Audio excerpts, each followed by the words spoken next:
Of course, Venezuela is heavily in the news these days, but there are actually three questions about Venezuela, not related to the breaking news element, that I think are really important to consider when thinking about oil markets broadly. The first has to do with investment climate. And the question is, what happens when the investment climate in a particular part of the world improves or erodes rapidly, right? How do capital providers and capital markets respond to that rapid of a change in investment climate?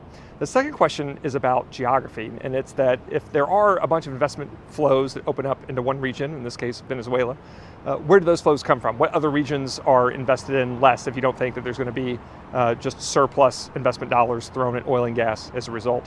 The third question has to do with timing, and that is, after capital markets marshal this capital, make it available, and the money gets invested, how long before we see meaningful gains in production in other areas of oil field activity?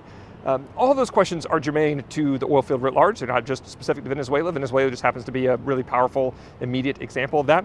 These are questions and topics that I cover routinely in my newsletter and in my upcoming Oil and Gas Market Mastery course that launches on January 14th.